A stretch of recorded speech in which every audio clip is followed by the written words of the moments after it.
When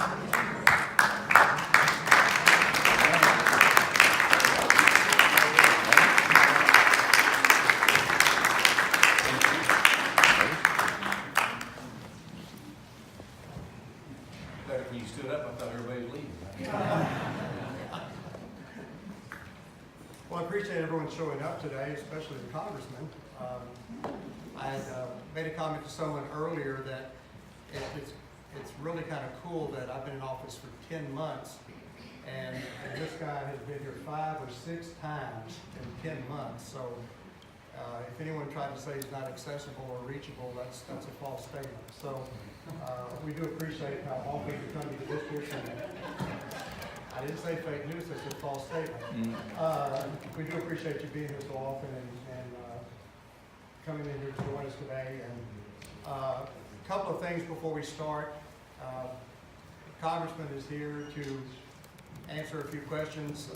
Some have already been submitted. If time allows, we'll take some from the audience. And it's not meant to be a debate, it's meant to be informative. And so I expect it to be like every other meeting we have in here and be civil and respectful and everything else. If we do have time to take questions from the audience, that'll be fine. But make it one question, please, so someone else will have their turn to do the same. So if all that's clear, let's start with the Pledge of Allegiance, please. I pledge Allegiance to the flag of the United States of America and to the republic for which it stands, one nation, under God, indivisible, with liberty and justice for all. Thank you. I do want to recognize a couple of folks. I'm going to recognize Chad Wilbanks only because he's finally back in town, and he's such a great guy. Mayor Cox, Mayor Sandy Cox, would you please stand? Mayor Cox,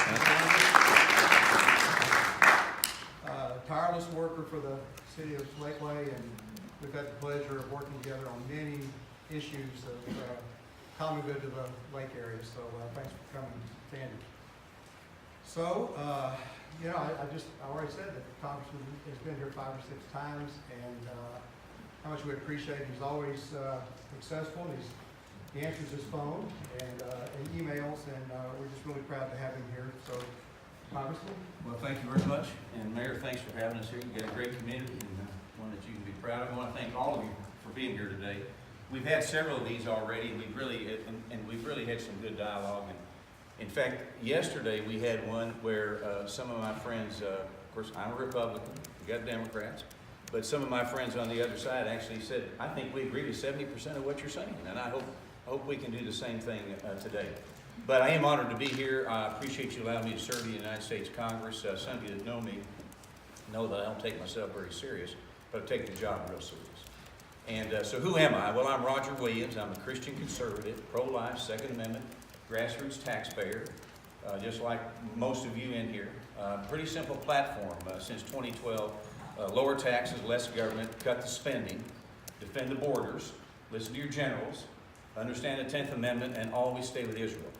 And we've never gotten out of that box since 2012, and it's worked pretty good for us.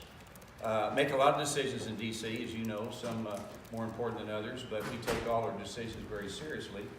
And we try to make our decisions based on fairness, family values, limited government, strong defense, lower taxes, quality education, conservative judges. Those are kind of our decision points right there.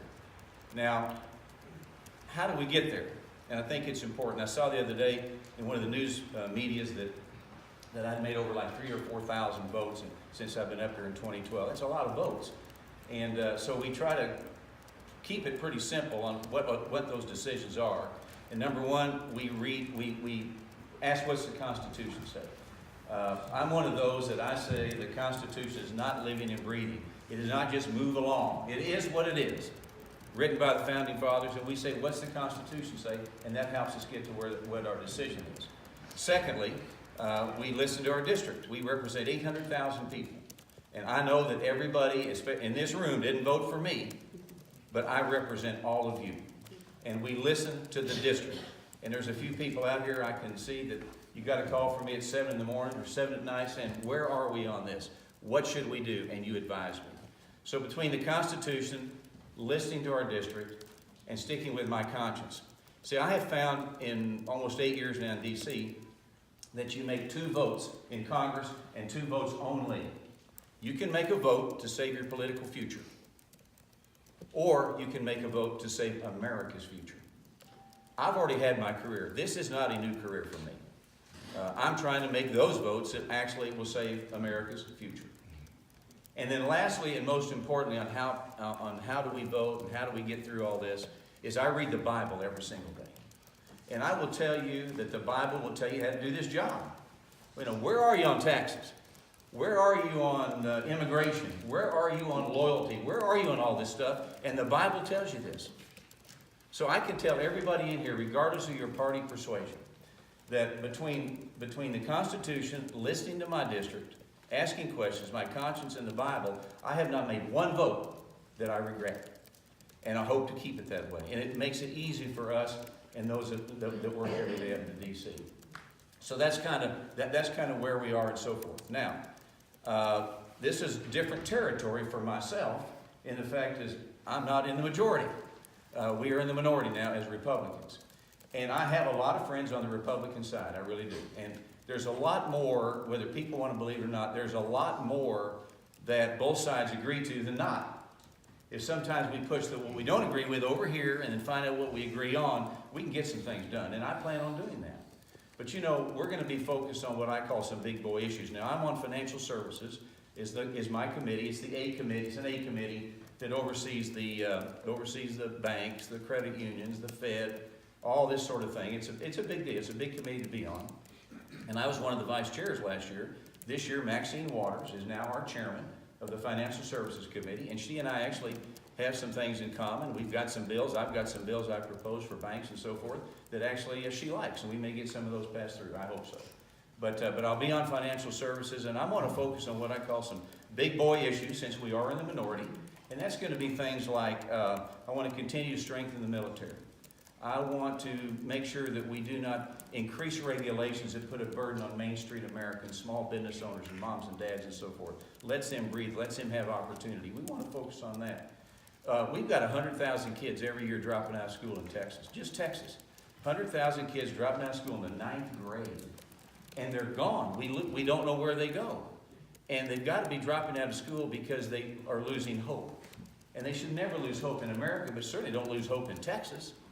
And so we've got to focus on those 100,000 kids who are dropping out of school and see what we can do to let them know you don't have to be a lawyer, you don't have to put a coat and tie on, you don't have to be an engineer, you don't have to be any of that stuff.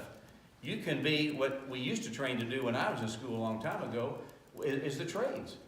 You know, you can be a plumber, you can be a welder, you can be a carpenter, and you can have a great living, and you can hire people, and you can create a job and realize the American dream, and I really want to focus on that. That's important to me, is helping those kids. And that's not an argument on either side. That's something that we can, that we can get done.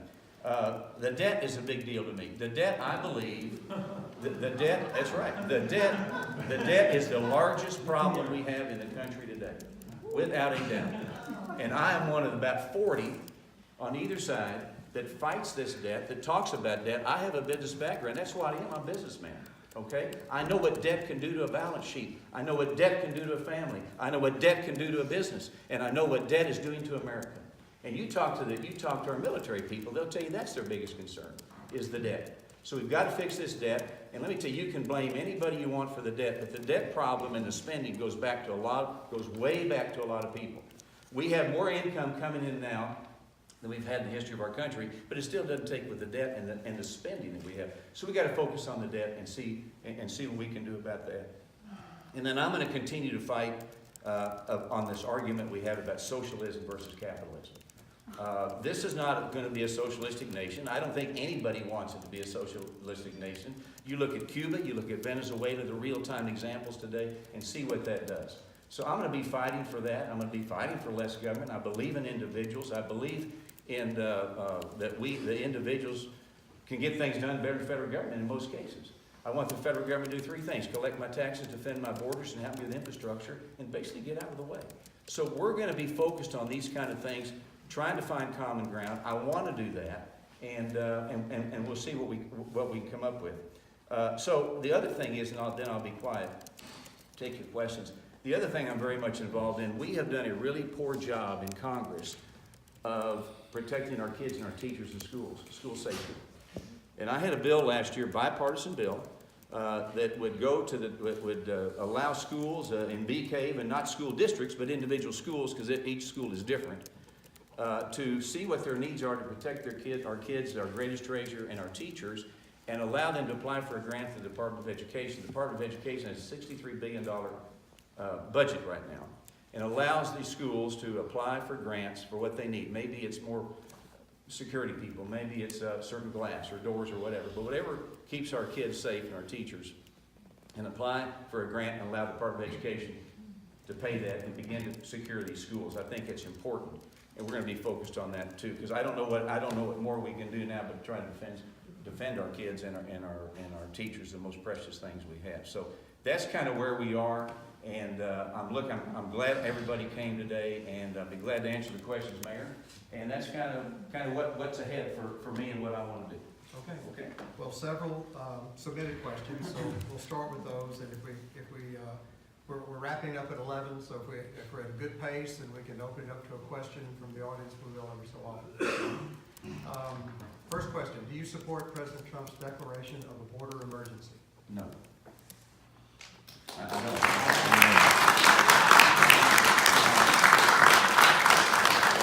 have been from day one. Now let me preface it by saying we have serious issues on the border. As many of you know, I was Secretary of State under Governor Perry, worked the border a lot. We have serious issues down there.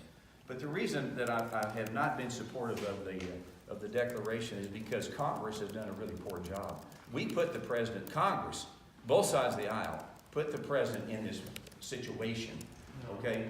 But I don't support it from a selfish standpoint, is that when we start drawing funds out of certain areas, one of which may be MILCOM, construction of military bases. And we've got a lot of momentum going at Fort Hood right now. One of the things I was able to accomplish was get $61 million diverted into Fort Hood so we could rebuild the barracks that literally were falling down and were condemned, and our kids and many of them were sleeping on the ground. That should never happen. So we got barracks going up right now. We got money for motor pools. We got money for runways. All this stuff's happening at Fort Hood from a selfish standpoint, and I'd hate to see a lot of those dollars diverted from that. But I have not been a big proponent of the emergency declaration. We should have. Right, excuse me. We're not gonna do this, okay? Congress let people down by not taking an aggressive stance in coming up with a border security bill. So that's where I am on it. Okay, thank you. If we have time for questions from the audience, we'll take them, okay? Second question, what does immigration reform look like to you, and what changes would you make to the current system? Well, immigration reform is important. I think there's several things we can do. I think we can make it easier for people to be citizens. It takes too long. I had a young man work for me when I was Secretary of State, and it took him 12 years to get through the path of citizenship. So I believe that we need to speed that process up. I think that we need to welcome people that want to come to America, realize the American dream in a legal way. This is a land of laws, and you can't come and break the law and expect to be realize the great things about this country. You need to come through the normal way. You need to come through the ports. You need to don't overstay visas. You need to do everything that's right and be legal, for heaven's sakes. And then America is a welcoming country, but we can't have you come break the law and expect to realize the benefits of. So, I think we can improve the size of the ports of entry. I think we can make them more accessible. When people start talking about giving certain people a pathway to citizenship, I don't think so. We already got a pathway to citizenship, and I think if you put people ahead of others, that creates even more of a problem for them. So let people come over here legally, realize the laws, realize the dream, and make it happen. Okay. Next question. What is next for tax reform? Will we see any new legislation to help take the tax burden off of everyone? Well, I was very much involved with our tax cuts bill, and 2 years ago we had the highest tax rates in the world. I mean, everybody would come up to me on either side and say, "What are we going to do about the jobs we're losing? What are we going to do about the people that we're losing?" We're going to be respectful. That we're losing to other countries. Well, it's because we had the highest tax rates in the world. You couldn't start a business, you couldn't keep a business because the tax rates were onerous. And so we passed our tax cuts legislation, which shows that it's working. I mean, does anybody in their right mind in our lifetime ever thought that you'd see more jobs than people, than workers? You see, we're seeing jobs come back we lost. We're seeing jobs come over here we never had. So it's working. And I can tell you as a Main Street business person that employs people for 50 years, 50 years, it was getting really hard to do business and hire people. Now we're competing for workers and we're seeing wages go up. You see, because we're competing for workers. So the Tax Cuts Act is working. Now what's in store for it next? Well, the one thing I would like to see happen, which I'm not so sure would get done because we do have divided government now, is I think we need to make it permanent for one thing. That's one thing we need to do. And then the other thing we need to do is I think we could cut the capital gains tax and dividends tax back down to 15%. There's a lot of jobs out there, there's a lot of deals to be made if you begin to cut your taxes down to capital gains 15 and your dividends 15. So that's something that I would focus on, but frankly, with divided government, probably not going to get it done. But the main thing is tax cuts are working, and we're all being able to take advantage of that, and we're getting to spend more money, and it's working. The fact that people have jobs, unemployment's down to 3%. Next question.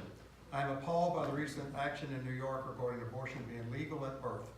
What do you think the chances are that this will be addressed by Congress?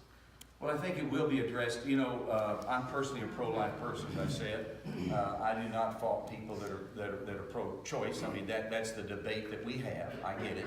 But I think when we just recently saw what they're doing with the governor of Virginia, what he had to say, he's a doctor, what they can do in New York and the legislation they're passing, where they're actually killing babies that are out, is a serious thing. Okay, excuse me. And I think, Excuse me, ma'am. I think that there's nothing more precious. There's nothing more precious than a newborn and period. Is this a Excuse me. So Is this a We're dialogue? not doing this. so the debate on the life issue is going to go on, You and can I leave think. if you don't like it, please. Let me just close this. I think we're all appalled at what we saw in New York and what we saw in the description of what the governor of Virginia saw, and we need to probably have more dialogue about that. Look, we could yell each other down, we're getting nowhere, okay? So let's just keep it down. There are questions being answered, and that was the forum, okay? Excuse me, wait, excuse me. We're gonna take questions when we get a little bit further into the list, please. But this is about protocol for right now. We'll come back to you. Remember your questions, please. All right, but this, How does he plan to work, I guess this is you, Congressman. How do you plan to work with the Democratic majority on issues where you're diametrically opposed, such as women's rights, immigration reform, and gun control, to come up with constitutional, reasonable solutions that our district needs? Well, I mean, like I said earlier, I want to work with the other side. I have friends on the other side. There's things we agree on. There's things we're not ever going to agree on. That's just the way it is. That's politics. But the fact of the matter is, let's focus on what we agree on. I bet we all could begin to agree on infrastructure. We need our roads and bridges fixed. I mean, our roads and bridges are falling down, you see. I think, so let's have talk about that. I have a bipartisan bill in financial services right now going through with one of my colleagues, Charlie Christie, who's the former governor of Florida, good guy. We've got some issues on flood, for example, that we're doing. I've got a bill, I had a bill last year with Mark Vesey, who's the Democratic rep up in the Fort Worth area, okay? So let's find things we can talk about and get done, and then slide this other stuff over there that gets us nowhere. Let's agree on what we can agree on and begin to move our country forward. That's the best. That's how you make a deal anyway, because sometimes you don't want to pay this, and maybe you pay this, and sometimes you hit in the middle and you pay that. So there's opportunities out there, and I look forward to working with everybody. Okay, now we can take a question from the audience. First hand up. Thank you. I have to leave. I really appreciate you calling on me. Congressman, it's so nice to meet you today. I didn't vote for you, but I'm You didn't vote for me? that you're here. I'm the daughter of a union pipe fitter. My father just passed away at the age of 84. And so I know the power of unions because I grew up as a young girl in Westlake Hills. My parents built a home in 1962. They bought their lot for $2,000. And when my father died, I experienced the power of the union and what they had done for him. And so I appreciate you talking about trades and how they can really help people because we had a solid middle class life. My question really though is about, I'm a social worker and I do lots of adoption work and I work with children. And I am very concerned about the children who have been separated from their families. I'm a card-carrying Presbyterian. I was raised in the Westlake Hills Presbyterian Church. My parents were buried there. My father was buried there. My grandmother was a charter member of that church. My father went to Eames School. He hunted on Barton Creek. I am a constituent of yours, and I don't want you to forget those children. They're important. Thank you. Thank you. I grew up in the Presbyterian Church. But, yes, sir. You have a response to that? Well, sure. What is your position on separating children from families? Are you talking about the board, or are you talking No, about? I'm talking about the policy Yeah. of, I'm not talking about whether or not people are crossing legally or illegally. Okay, I'm not I got into you. that. I just want to know your position on separating children from their parents in private paid facilities. That's my question. Look, I have, great question. I have 2 daughters and have a granddaughter. Yes. My heart goes out to children, and I don't think we should be separating these people. I think it's not a good thing. The parents, I will quite frankly tell you, I think in many cases they made bad decisions to come up here and bring their kids here with the idea they may be separated, but I don't support that, okay? And I just don't. I mean, I'm a family guy. I hate to see that. One of the biggest problems we got in our country today, I will tell you, I believe, is the loss of the family unit. Where, you know, moms and dads don't have dinner with their kids at night, and they don't go to church, and they don't go to the Little League games together. That's a big problem, I think, has really created issues in our country and around too. But I don't support taking kids away. And actually, you know, we've got legislation to extend the days from a legal standpoint before you can separate and move kids. But I don't like that. Look, I don't like doing that. And I don't, in many cases, you have to look at it individually. But I would start out erring on the side of the child and the parents. Would you be open to sponsors that are not related to those children so that those children can be taken out? Because companies own these facilities, is my understanding, and they're paying per diem for these children.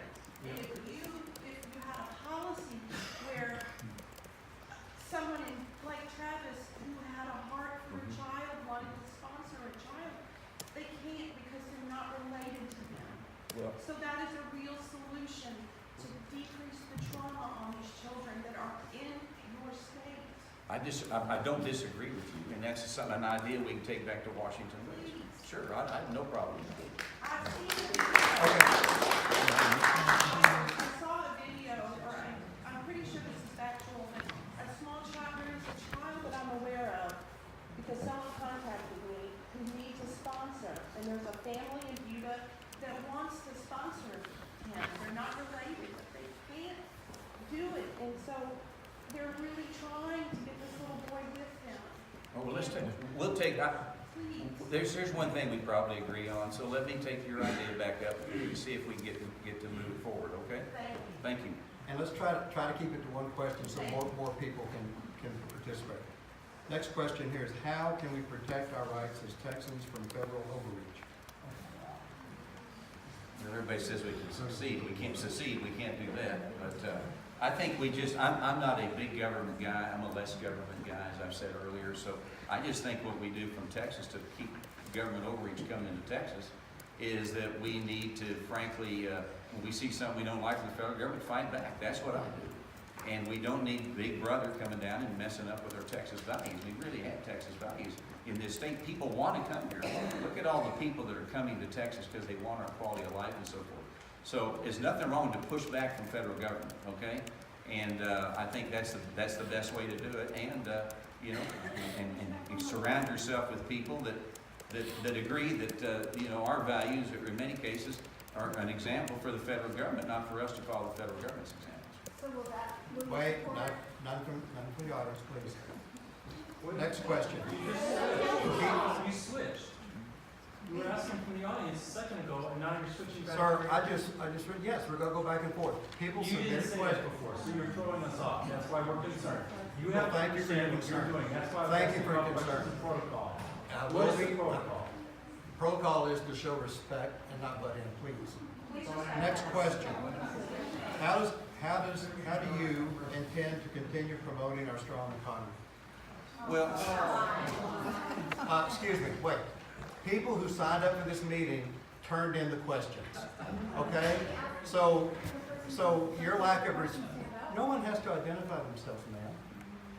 well, let me just answer that real quick when we get going. Look, we have a strong economy in Texas. America's strong. We all understand that. 3% unemployment, more jobs than people. But our economy's been really good here for a long time, and how we're going to continue to promote our economy is to make sure Texans have jobs, Texans have good jobs, Texans have opportunities to own homes, to do the things they want to do and live with their family, and that's what we get back to, that capitalism, entrepreneurship environment that lets people realize dreams, realizes opportunities, and take advantage of it and pass it on to their families. So that's kind of an easy sell. Okay, now we'll open for a question. Sir, the one I just had the dialogue with. All right, thank you very much. My name is Charles Hepner. I live in the Austin area. My concern is that you profess yourself to be very strongly Christian, yet you support an administration that is patently unchristian in their treatment of immigrants presently. Though you have said that you will, you don't agree with the separation of children at the border, you are supporting this administration. You keep doing it. How can you reconcile the unwelcoming of immigrants, documented or undocumented, with your Christian values? I mean, from the Pope to many priests and many different religious Christian groups are very supportive of immigrants. Why not you? Well, I support immigrants when it's done the legal way. Okay, so that's the problem, right? Well, No, we have laws, and people need to adhere to the laws. And I think I'm very compassionate, and I think our country's compassionate. I mean, I don't really agree with what you're saying as far as, I'm for the kids, I'm for compassion, I'm for treating them right, but we are a land of law, and you gotta stick to the law. So, Sir, for example, Sir, but it's not a debate, okay? I mean, you asked your but- question and the answer, so let's move on and give someone else a chance. Yes, ma'am. asylum seeking is not against the law. Thank you so much for taking the time to have a town hall with less than 24-hour notice. Point of information, it was legal to marry your first cousin before it was to marry someone of the same sex. But this is my question. I was born and raised on the border my entire life. I have lived less than a mile from Mexico, more time than I've actually spent time living in Austin. My question is, have you actually spent time on the U.S.-Mexico border longer than 12 hours in your tenure in U.S. Congress? Yes.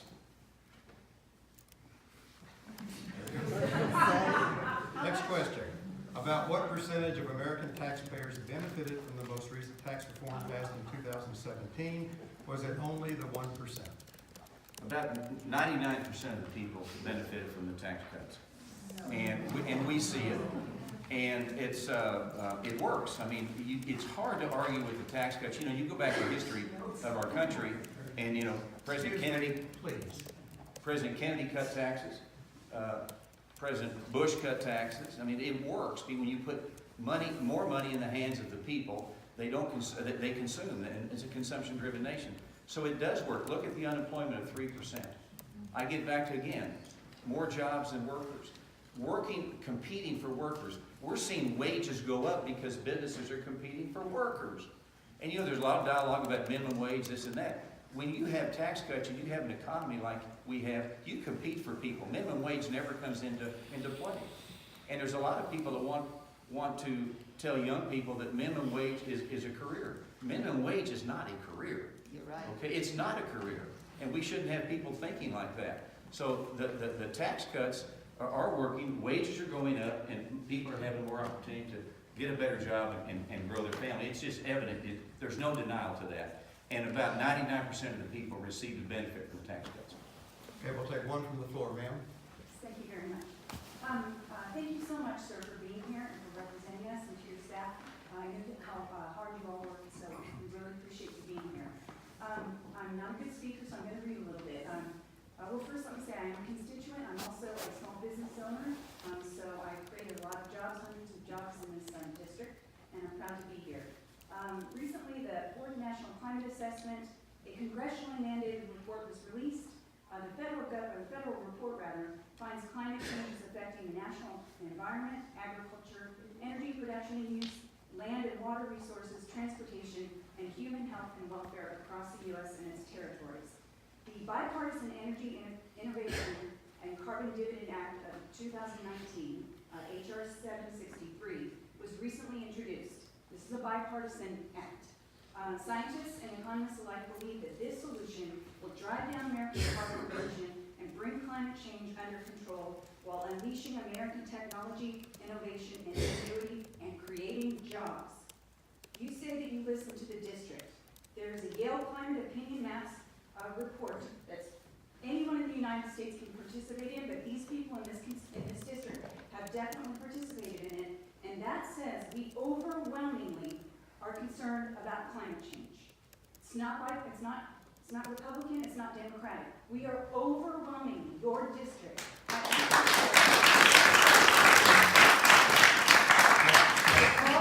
Is there a question? To my heart, do you support this bipartisan act? I'll take a look at it and we will report back to you. Thank you so much. I really appreciate it. Our children and our grandchildren and our lives depend upon it. Thank you, sir. That's fair work. Anyone from the audience? So, I spent 6 years in the Marines, and I'm pretty sure you've met more people that want you dead than I met that want me dead in the whole 6 years. But I appreciate you coming out here.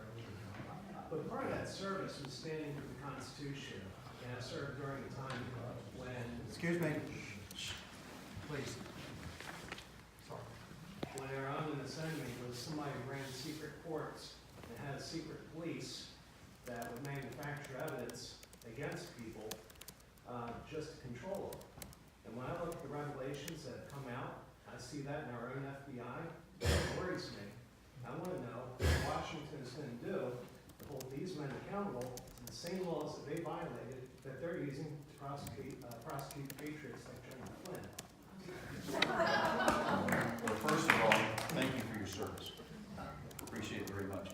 This is the debate we have going on now. You've got the Mueller probe, you've got the cave, you've got all this conversation going on. And the truth of the matter is there's been no proof of any of this, of the accusations. And I think the American people are getting tired of all these sorts of things. Excuse me. But people need to be held accountable, so let the system work. And that's what makes this country what it is because people, if they get accused of something, they have the day in court, they're able to state their beliefs. But I think a lot of the things we see on TV right now are people are pretty much ready for them to stop. And the people that are not telling the truth and the people that are accusing, if they're not right, they should be held accountable. We need to do that. I mean, we have FBI officials that an internal IG report showed that they have lied to Congress and lied to the FBI. We're prosecuting the patriots and they're going away free. Okay, excuse me. We're not going to do this. I'm not going to say it again. Thank you. Next question. What are you doing to make sure all Texans have affordable, quality health care? And health care has not been a big focus recently. Are you still pushing for the repeal of Obamacare? Okay. First of all, that's a great question. And first of all, let me tell all of you, I have a pre-existing condition. Okay? So I believe that people, I'm sorry? I'm a cancer survivor. But at the same time, and I do believe that nobody should be penalized for pre-existing conditions, okay? I mean, there's people different, but that's what I'm not. I do believe, though, I believe what health care should look like. I believe individuals should own their own health care. I just don't believe the federal government should own your health care. I don't believe that the person you work for should own your own health care. I think individuals need to own their own health care. And I think you need to be able to shop across state lines Let these insurance companies compete for you. When you have more competition, you bring services. Services go up, prices go down. That's just the way it is. You should be able to make it tax deductible. You should be able to deduct it from your taxes. You should be portable. If you have a job or you lose your job or you retire, you should be able to carry your policy with you rather than having to get on COBRA, which is very, very expensive, okay? That's what I think healthcare should look like. As far as Obamacare, I mean, we still have Obamacare. 92% of the people that have healthcare get it through their employer. I'm an employer and I supply healthcare for my employees, but 92% get through their healthcare. The tax cuts, the Job Act and the tax cuts did away with a portion of Obamacare, which was the individual mandate where it said you do not have to have insurance. The corporate mandate is still there where you have to, if you employ people, you still have to have health care. So, but what I want to do quite simply is let individuals own their own health care and let you decide what you want. I mean, every plan's different. I may want a higher deductible, you may want a lower deductible. You may want this, I may not want that. And let these people bid on you, these insurance companies, and drive these prices down and have it easier access for people to get health care. From the audience, yes, sir. Okay, Roger, thanks for coming. I'm from East Austin, we miss you. My question is kind of a follow-up on healthcare. It's more of a concern because people are not cars. People are not seeking. I had this as a submitted question. You have a question, I got it. Go ahead. You talk about the individual mandate, but one thing you never mentioned is the unfunded mandate that Reagan came up with that demands that everybody who goes into an emergency room shall not be denied care despite their ability to pay for it. What that does is it dumps a lot of costs, ER costs, which are hugely expensive. The resources for ER is just crazy. It dumps it onto our local property taxpayers. You know, the free market is not going to work for people who have pre-existing conditions. The free market is not going to compete for people who have cystic fibrosis. The free market is not going to compete across state lines and somehow magically drive down the price for somebody who does have cancer. So my question is to you is, at what point will the free market have limitations in your philosophy? Well, I mean, but we're kind of saying the same thing. You know, I mean, there's a lot of, you know, like you said, the hospitals write off a tremendous amount of dollars each year, don't they? It's ridiculous. Because it's not paid for, and they have to pass it on to us, right? That's right. So how do we fix that? And that's basically your question. And, you know, I had this thought one time is that, and I really haven't gone in depth to it, but say you pay $10 for your premium, okay? And maybe there's another dollar added to it to help offset these costs. You follow me? Maybe it's another pool of money or something that those that... High-risk pool? Huh? High-risk pool? Something like that, you know, to where people can draw on that or somehow we can recoup some of the funds. Of course, at the end of the day, we're saying you're paying for it in your premium, right? But I don't know. I mean, it's a tremendous problem with the hospitals. And, of course, in Texas, you could say maybe that's part of the reason property taxes are high. I don't know. But I think it's something we need to fix and work out. I don't have the answer to that, you know, because we are a compassionate nation, and when people come into emergency room, they do get health care. They do get. You voted against the Affordable Care Act at least 50 times while you were in Congress. Well, that doesn't address that. We should not be in a position where the federal government tells you you have to buy something. That's not America. That's not America.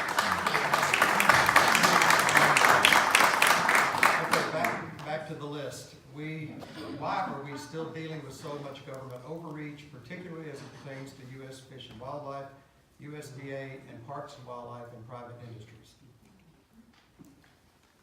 I guess we're talking about government regulation.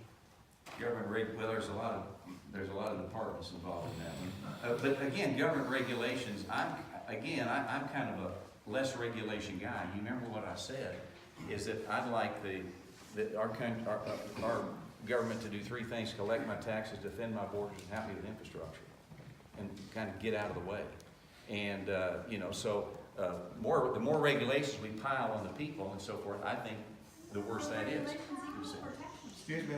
Well, regulations do give protections, but sometimes we've got a history of over-regulating, and we gotta be very careful with that.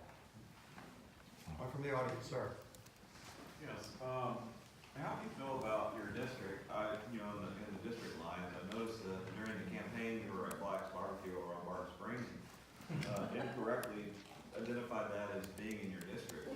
So I just wonder what do you think of the district lines and how they're drawn in Texas? And it sure appears that they're gerrymandered to benefit you. Well, from a gerrymandering standpoint, you need to talk to your state representatives. I'm just asking how you feel about your district lines. Well, I think it's a shame we just can't make a bunch of squares. But when you're dealing with 800,000 people, you draw the lines. But if you want to talk about gerrymandering, you can go back in the history of this country. Both parties are guilty. I mean, it's not, so the fact of the matter is you got to find 800,000 people in a congressional district. And Texas is growing so much, we very well could have 4 more districts in 2022 because of the growth. So the districts are drawn by your state legislators, so that's not a question. I mean, I can't answer. I don't run any districts. Your state representative is still. Excuse me, sir, no. Okay, no. Well, We're not getting into a back, sir, we're not getting into a back-to-back, okay? No back and forth. Said we're gonna keep it civil. We're gonna do that. Mr. Mayor, Excuse me. can't our state representative run his own Excuse me, meeting? sir. That goes for you too, please. Please. Now, we're trying to respect everyone, and I'm asking you to do the same. Thank you. Next question on the list. We're almost through with the list, and we can open it up for what time's left. Socialism has been at the top of the news recently, especially now that Bernie Sanders has announced he is running.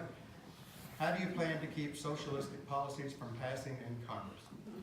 Well, I think we have to be very careful, and I think it's part of the debate we're going to have. I mean, some people are going to believe the government knows better how to deal with the people than the people know to deal with the people. Socialism does not work. We can look at history on that. I think that on the Democratic side, there are a few people talking about socialism. I still don't believe in my heart that the majority of the people on Democrats believe socialism is the way to go. But I, for one, am a capitalist. I believe in free markets. I believe in open markets. I believe in competition. Okay? I believe in taking risk and getting reward. That's what built this country. And I don't have any problem if somebody has more money than I have or whatever. That doesn't bother me. Okay? But we've got to have the debate, socialism versus capitalism. What concerned me was in the State of the Union address the other night when President Trump made the comment that the United States will not be a socialistic nation, that nobody on the other side stood up to applaud him. And that bothers me somewhat, okay? So, but I don't believe on either side there's more that think we should go socialism and capitalism, but any of those that think we should go socialism, I'm going to be in the middle of the debate to show that it will not work. Look, in real time, look at Venezuela, look at Cuba, prime examples. The last question I have here, and then whatever time left, we'll open it up. As a member of the powerful Financial Services Committee, what efforts will the committee take to address flood mitigation in Texas? That's a great question. They use this term up in Washington, kick the can down the road, and I hate it. I hate to hear that term. But we've done that with the flood issues. And that's the bill, one of the bills that Charlie Christ and I have that's going to start going through committee is to a 5-year, I think it's a 5 or 6 year flood program that that insurance companies can count on and people can count on. And we've got to find a way to quit writing flood insurance on homes that flood 7, 8, 9, 10, 11, 12 times and keep paying them for that. So that's an issue we got to address, and that will be in my committee. I'll be working with my colleagues on the other side to get a flood program that is a real program and not something we just kick the can down the road for 90 days at a time. Okay, in the back.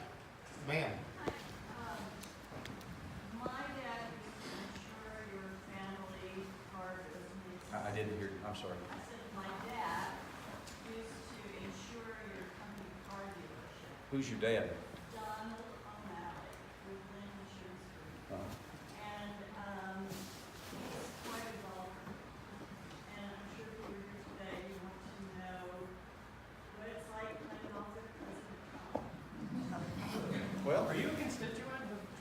Man, sir, hey, Where you live? so, excuse me, not again, please. You're not the moderator, please. Councilman. Well, playing golf with President Trump, you play fast. You have no chance of winning. You get a lot of conversation taken care of. I played golf with President Bush, and I played golf with President Ford, and all three of them are different. But it's fast. It's not a 4-hour event when you play golf with President Trump. Ma'am. Thank you. I appreciate your being here. I lived in Northwest Austin and I was a constituent, and now I live in East Austin and I'm still your constituent. And I think that gerrymandering is a problem because I don't think we're represented properly when you also represent Cleburne and other parts of the district. That's not my question. I'm just throwing that out there. So you've said that we already have pathway to citizenship in the country. We don't disagree on that. You also said that the Bible guides you in your decision making and your philosophy. How do those two facts work to support your position on DACA recipients who are undocumented citizens and do not have a pathway to citizenship as it stands? Well, that's a good question, and I'm not against DACA recipients. Do you believe that they deserve a pathway to citizenship? So here's where I am on DACA recipients, okay? Is that I think that most of them had no decision on, getting over here and so forth, okay? And we certainly, those, and I'm not one of them, says you got to take them all back. You can't take them all back. We're not going to do that. So what we need to do is we need to make sure they understand that they can go to work, they can go to school, whatever, we're not going to make them go back, okay? I think it's time to begin to allow them to work, pay taxes, and do all that sort of thing, realize the American dream, okay? But I also think that and always in this conversation is you always talk about a pathway to citizenship, not you, people talk about a pathway to citizenship. We don't need, the worst thing you can do for a DACA recipient is to create another pathway to citizenship. Because then they're going to be looked at even, in many cases, worse. Okay? Well, you can't do that. You can't do that. We have a pathway to citizenship. If they want to be citizens, there's a way. Go get in line and work. So therefore they can't get in that line. Well, but if we pass legislation that if they want to be a citizen, they get in line. My mother-in-law's from Germany, and So do you support that? Do you support legislation that would give DACA recipients a way to get in line? President Trump has already said that he would, I think, 1.8 million DACA recipients. He would work with them to begin to get that process going. And the Democrats were like at 600,000 or 700,000. So we need to take these young men and women, okay, and let them realize the American dream and work with them on a way that allows them to be like everybody else and go through citizenship if they want to do that. That's very simple. Okay, ma'am, let's let someone else ask the question. I think he answered that one. Okay. Yes, ma'am. Hi there, I'm Donna Public Speaking, so I'm going to read off my card too. I'm a 19-year-old student at UT Austin. I've been a constituent here since the day you were elected to office. I live just north of Steiner Ranch. I grew up there. My generation has grown up there and witnessed an alarming increase in deaths and injuries related to gun violence in America. Everywhere I go, whether it be to class, a movie, or anywhere really, I always look for places to hide in case an active shooter situation arises. 25 years ago, the U.S. Congress passed a law requiring background checks on licensed gun sales.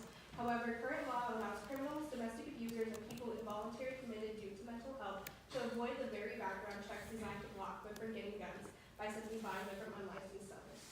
Some of your colleagues recently introduced H.R. 8, a bipartisan bill that would require background checks to be performed on all gun sales, getting rid of the loophole mentioned above.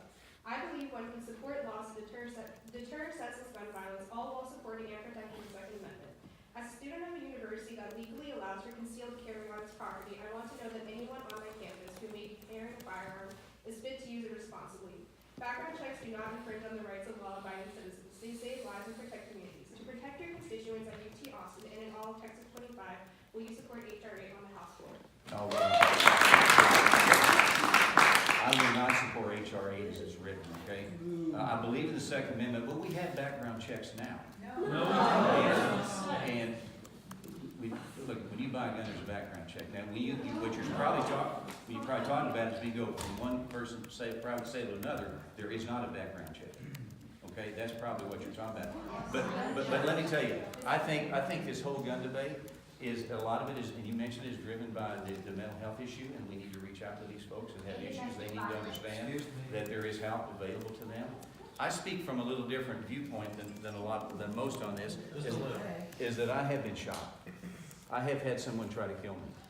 And it's hard to talk about, but I was shot twice in my leg here, and so forth. But I don't believe that you take guns away from the good people, because the bad people will always have the guns, no matter what legislation. See, so I'm not going to support H.R. 8, okay? But we just have to be careful. Excuse me. So that's the answer to your question, okay? One more short question, sir. Congressman, I did support you. Thank you. Do you support building the wall? Okay, I support building the wall, and I will tell you this, it is a serious problem we have. I mean, if any of you have been to the border, you know what I'm talking about. We have people coming over who don't want to do it the right way. What I support and have supported for a long, long time is I want 5,000 more Border Patrol on the border. I think when you have people doing business with people, that is really the best way. Okay, we need 5,000 more Border Patrol. Technology, yes. I mean, what all that is, there's technology that none of us understand, but it's out there. Increase the size of the ports of entry, make them readily available. And brick and mortar when it's needed, I mean, so that is border security. We have to secure the border. We all took an oath to do this. And if we get people to come through the ports of entry, do it the right way, here there are somebody mentioned asylum, here there are asylum cases, here there are issues, get them situated right, that's what we need to do. But we have to support the border. When you have people at the border throwing rocks at your border patrol, burning your flag, and wanting to come into your country, there's a lot of people going on. And you've got drug dealers down there. We've got people selling drugs up here to our kids who are destroying generations. We have to secure the border, and that's a normal thing to do. And so I do support border barriers, border security. I support the wall, more border patrol, better ports of entry to make it more accessible. And that is a program that we need to get on as soon as we can.